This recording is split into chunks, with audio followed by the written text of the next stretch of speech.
نحمده ونستعينه ونستغفره ونؤمن به ونتوكل عليه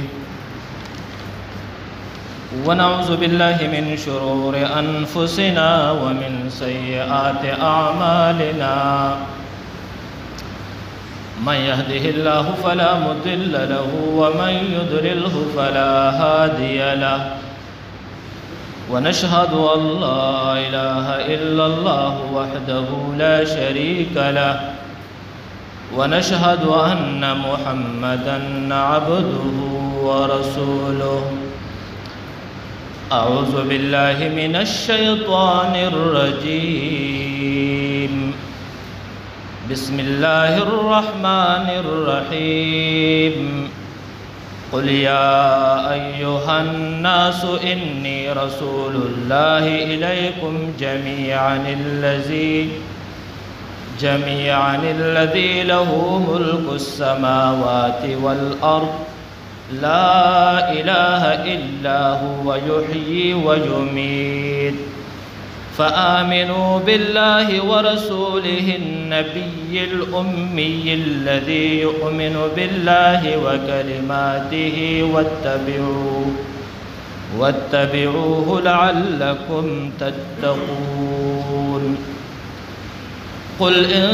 كنتم تحبون الله فاتبعوني يحببكم الله ويغفر لكم ذنوبكم والله غفور رحيم قل أطيعوا الله وأطيعوا الرسول إن الله وملائكته يصلون على النبي يا أيها الذين آمنوا صلوا عليه وسلموا تسليما زمان رب مجمع درود شريف اللهم صل على محمد وعلى آل محمد كما صليت على إبراهيم وعلى آل إبراهيم إنك حميد مجيد اللهم بارك على محمد وعلى آل محمد كما باركت على إبراهيم وعلى آل إبراهيم إنك حميد مجيد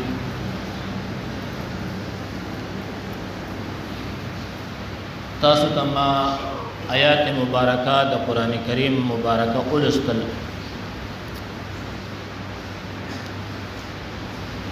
نن زما موضوع دا چه مونگا و تاسو قل اطیعوا اللہ و اطیعوا الرسول دا اللہ او دا اللہ دا رسول تابداری چې مونږ او تاسو د الله او د الله د رسول تابعداري وکړو نو په دې کې زمونږ او تاسو کامیابی ده بیا تاسو ته په دې باندې یو څو مثالونه د انبیاو در کومه چې چا د انبیاو تابعداري کړې وه هغې کامیاب شول چې چا نه وکړې نو هغې غرق او تباه شول اولنې مثال نوح علیہ السلام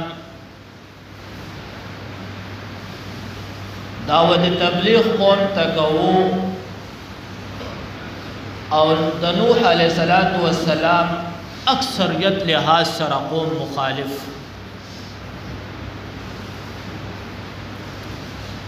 نوح علیہ السلام ته بچا د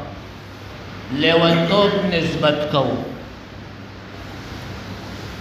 چابو ته د ساحر نسبت کو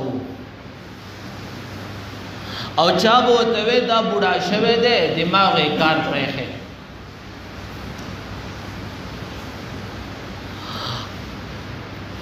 او قومونو به مطالبه د عذابونو کولې ته د هغه الله خاص محبوب کسې راوله کنه عذاب چې مونږ وګورو خدای و خبره یاد ساتي چې نبی او رسول دا نه غواړي چې دا قوم هلاک شي د نبی او د رسول دا منشي چې د دیو په نسو کې خو به الله یو مسلمان پیدا کی د الله متبع به یو څوک الله به دې کې پیدا کی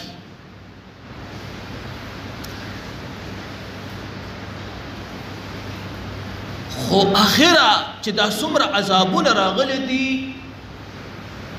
نو هر قوم خپل نبی او رسول دومره تنګ کړی دی چې دیو مجبوره کړی دی او وایي که چېرې ته دا نه غواړې نو ته کاذب او دروغجن د الفاظ به ورته کول رسول او نبی به مجبور شي الله ته به بیا سوال وکړي د دې قوم نه تنګ شوی یم نوح علیه السلام او یا کسان متبع دي او خپل اهل خپل بچی چې کنعان په نام باندې یادېږي هغې تابعدار نه و خپل اهل او خپل بچی دی او یا کسان الله کامیاب کړل او همیشه کامیاب شول په دنیا کې هم کامیاب شول او په آخرت کې هم کامیاب شول همیشه او اکثر قوم غرق شو تباه شو په دنیا کې هم غرق شول او په آخرت کې هم غرق شول خپل بچای د خپل اهل له او هغه ته نوح علیه السلام د کشتۍ ته راوخې جنت دی کې براءت ته هغه ورته نه درخېږم هغه الله خپل بچی د نوح علیه السلام الله ته قرآن کریم کې ذکر کیږي او یا الله دا خو زما اهل له الله ورته قرآن کې وایي لیس باهلک دا ستا اهل نه دی ستا اهل هغه څوک ته چې ستا متبع دي پته ایمان راوړی ته رسول ګڼلی ته نبی ګڼلی نو دا کامیابی څه شي کې ده کامیابی دې کې ده چې مونږ او تاسو د الله او د الله د رسول اتباع وکړو دې کې زمونږ او تاسو د دنیا او د آخرت کامیابی ده دا یو مثال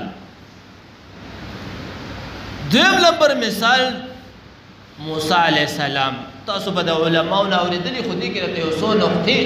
علمي نقطې ویم دا به چېرې تاسو نه یې اورېدلي موسی علیہ السلام د غټ ظالم جابر کافر مرتد فرعون سره مقابله رااله بادشاہ یې وخت هم دی مقابله رااله موسی علیہ السلام بنی اسرائیل تقریبا علماء ذکر کئی چې تقریبا 5 लाख پوری بنی اسرائیل لی وسره او موسی علیہ السلام دی وخت د موسی علیہ السلام اتباع شروع کړه وې د دې ظالم فرعون نم خلاصوما د شپې روان شول نن زمانه کې خو جدید زمانه دا ټیکنالوژي زمانه راغانې وي هغه وخت خدای حساب کتاب نو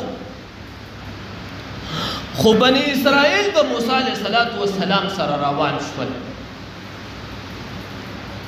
چې بنی اسرائیل د موسی علیہ السلام سره روان شول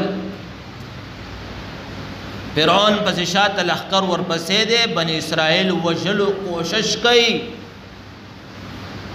علماء ذکر کوي تاریخ ذکر کوي مؤرخین ذکر کوي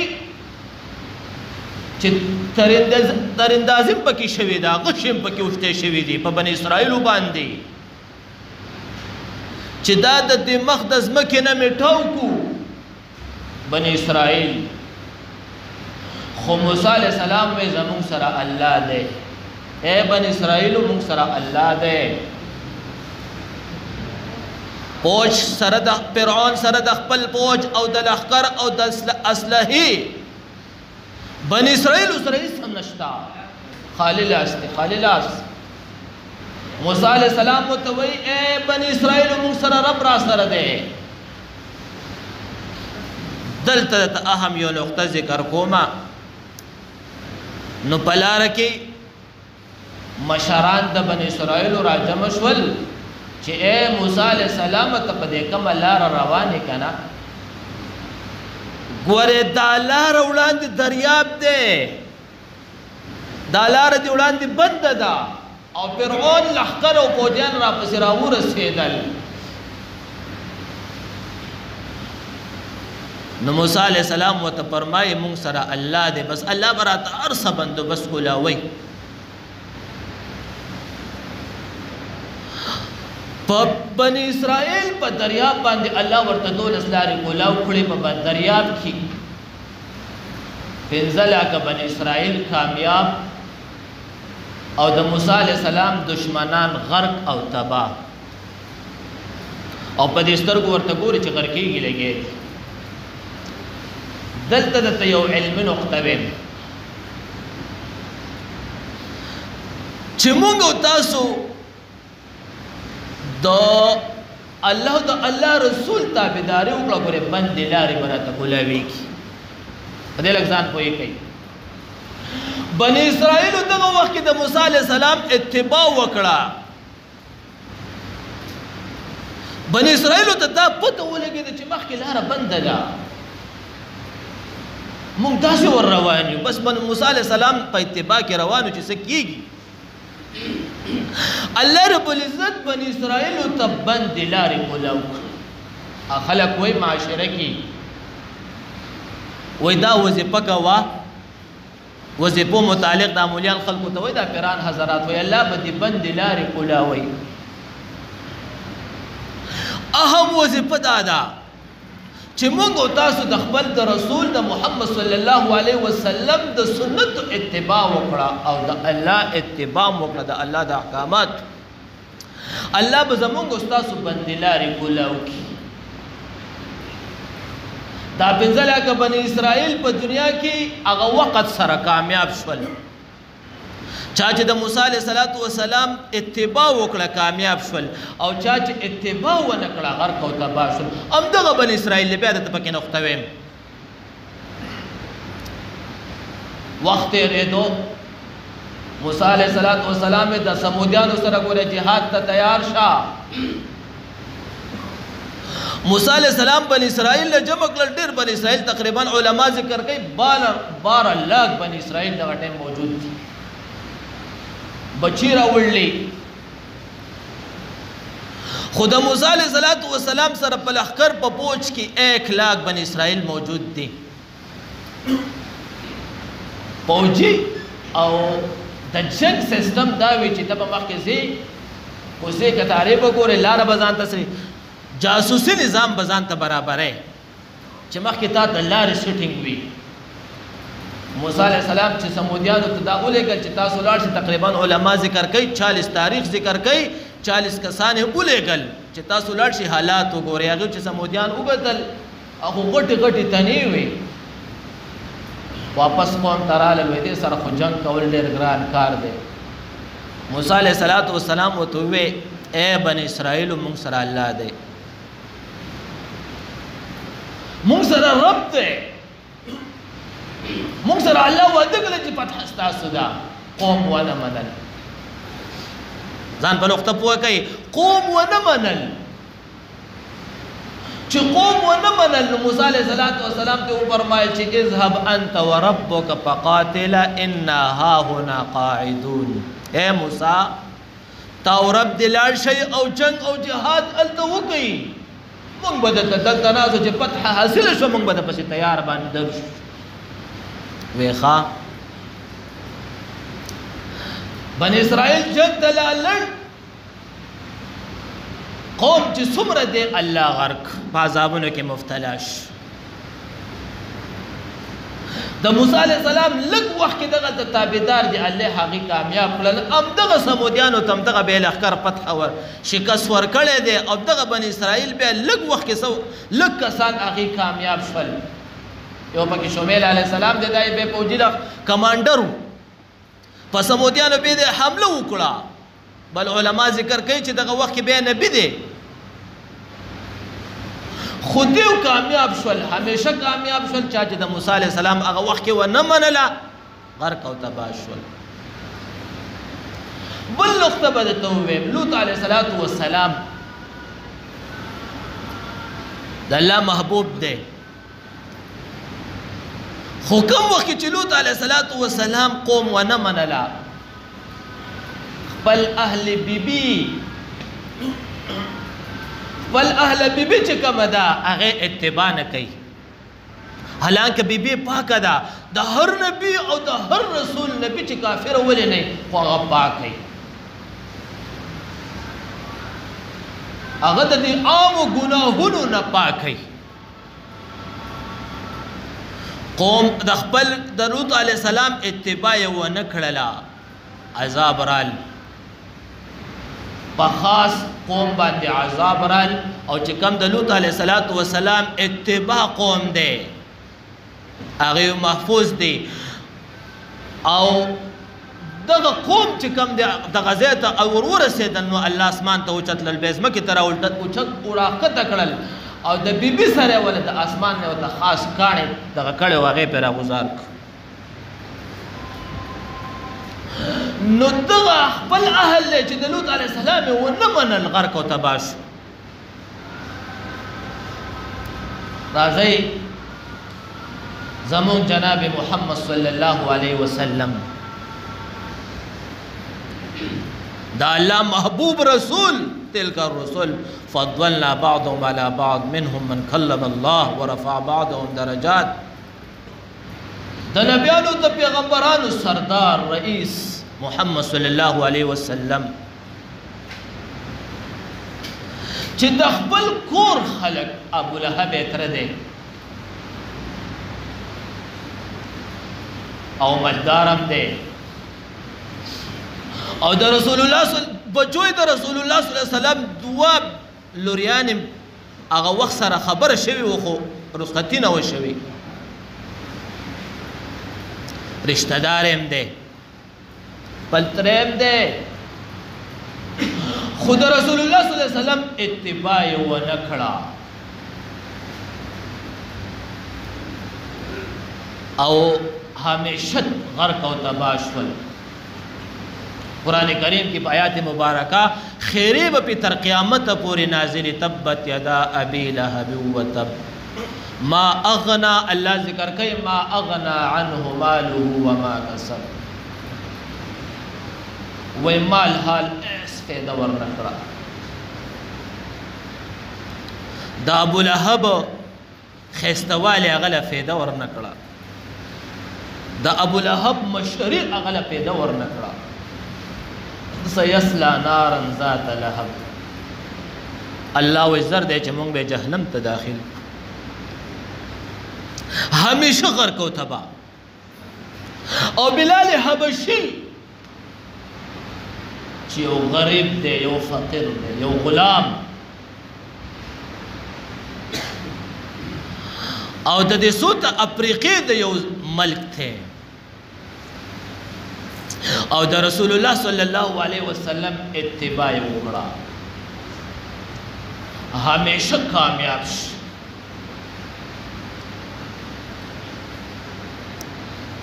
ابو بکر رضی اللہ تعالی عنہ یو نقطه ده پکې ویم د رسول الله صلی الله علیه وسلم صحابه خلیفہ اول خلیفہ ثانی خلیفہ ثالث خلیفہ رابع ابو بکر رضی اللہ تعالی عنہ حضرت عمر فاروق رضی اللہ تعالی عنہ حضرت عثمان رضی اللہ تعالی عنہ حضرت علی رضی اللہ تعالی عنہ چې د رسول الله صلی الله علیه وسلم سره مینه محبت او اتباع دومره وه چې الله رب العزت د دنیا بادشاهان جوړ کړل په دنیا کې هم کامیاب او په آخرت کې هم کامیاب او همیشه کامیاب د آخرنۍ نقطه ته ویم ټیم ختم دی اور ابو بکر رضی اللہ تعالی عنہ دا اللہ محبوب صحابی دے دا رسول اللہ صلی اللہ علیہ وسلم یار دے خوب دنیا کی زدا سے نویم چی گوارے دا یو خبر زین کی یاد ہو ساتے زدا سے نویم چی دا ابو بکر درجہ اوچتا دا دا آدم علیہ السلام درجہ لانینا نا دا آدم علیہ السلام دا اللہ رسول دے نبی دے دا غد درجہ دیر اوچتا زمان بابا آدم علیہ السلام دے او ابو بکر د نبی صلی الله علیه وسلم صحابي دے خو په دنیا کې ابو بکر نام چې څومره یادېږي دومره زمونږ بابا آدم علیه السلام نه یادېږي په دنیا کې چې څومره حضرت عمر فاروق رضی الله تعالی عنہ یادېږي زمونږ بابا آدم علیه السلام نه یادېږي په دنیا کې چې زمونږ بلال حبشي څومره یادېږي تر قیامت پورې آدم علیه السلام بابا آدم علیه السلام نه یادېږي نو عزتمندو کومو تاسو د دې الله او د الله د رسول اتباع وکړه مونږ او تاسو لم الله دغه کامیابی راکړي اخرنۍ خبره کوم حاجی عبدالوهاب صاحب دا عالم نوخه علما ذکر کوي داغت په تاریخ کې داري خود الله او د الله د رسول اتباع وکړه علماء غلامانو سوکو علماء حضرات چې دا حاجی عبدالوهاب صاحب په خپل مشر برقرار کړو ولې او په دنیا کې چې نن حاجی عبدالوهاب صاحب په دنیا کې څومره یادېږي زم زمونږ د اکابر غټ غټ علما به دومره نه یادېږي چې حاجی عبدالوهاب صاحب ته الله کم مقام ورکړی دغه شانتي مونږ او تاسو چې د الله او د الله د رسول اتباع وکړو او د الله رسول سنت په خپل ژوندۍ کې راولو نو ان شاء الله دې کې به زمونږ او تاسو د دنیا او د آخرت کامیابی د دې خلکو نه مونږ اورو وای دی علماء ډېره ښایسته ژوندۍ تېره کړه حالانکه نه ګورې افسران دي نه ګورې چېرته د یو عالم به چېرته د 500,000 د 10,000 نه غټه تنخواه نه او د تاسو زمونږ په دې جماعتونو کې وخت پاس کوي خو وجه څه ده چې د الله او د الله د رسول د قرآن سره تعلق دی واسطه ده نو په دې واسطه باندې الله رب العزت د هغې په ژوند کې حسنوالی ښایستهوالی ښایسته زندګي راوستې ده مونږ او تاسو لم پکار دی چې د الله او د الله د رسول اتباع وکړو نو دې کې زمونږ او تاسو کامیابي ده الله رب العزت موږ ته ټول عمل کولو توفیق را نصیب کړي واخر دعوانا ان الحمد لله رب العالمین